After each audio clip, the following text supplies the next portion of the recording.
আপনি কি জানেন নামাজ কার জন্য? আমাদের হুজুররা আমাদেরকে শিখাই দিয়েছেন নামাজ বেহেশতের চাবি। ব্যাস, আর কি লাগে? নামাজ পড়তে থাকবো, যদি এক রাকাত নামাজ কবুল হইয়া যায় তো জান্নাত কনফার্ম। মৃত্যুর সঙ্গে সঙ্গে সোজা জান্নাতে গিয়ে ল্যান্ড করব। কিন্তু ভাই, আপনি কি জানেন নামাজ আসলে কার জন্য? ধরেন কোনো একজন ব্যক্তি সেনাবাহিনীতে ভর্তি হবে, প্রশিক্ষণ নিবে, কিন্তু যুদ্ধ করবে না। তাকে কি সেনাবাহিনীতে নেওয়া হবে? তাকে কি সৈন্যদের সঙ্গে কুচকাওয়াজ ও পিটি প্যারেড করতে দেওয়া হবে? হবে না। কারণ ওই প্রশিক্ষণগুলো তো তাদের জন্য যারা যুদ্ধ করতে চায়, দেশকে রক্ষা করতে চায়। যে ব্যক্তি যুদ্ধই করবে না, তার তো সৈনিক হবার যোগ্যতাই নাই, তার আবার প্রশিক্ষণ কিসের?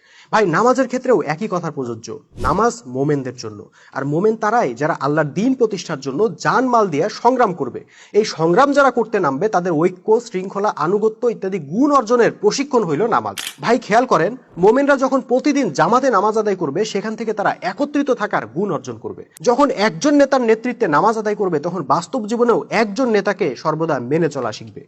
যখন নেতার তাকবীরের সঙ্গে সঙ্গে রুকু, সেজদা ইত্যাদি করবে, তখন বাস্তব জীবনেও নেতার কমান্ড অনুসরণ করা শিখবে। যখন নামাজে সবাই মিলে এক কেবলার দিকে মুখ করে দাঁড়াবে, তখন বাস্তব জীবনেও সবাই এক লক্ষ্য উদ্দেশ্যের ব্যাপারে সচেতন থাকবে। মোমেনদের এসব গুণ অর্জনের জন্য আল্লাহ নামাজের বিধান দিয়েছেন। কাজে নামাজ তো ভাই সংগ্রামী মোমেন বাহিনীর জন্য। আপনি কি মোমেন?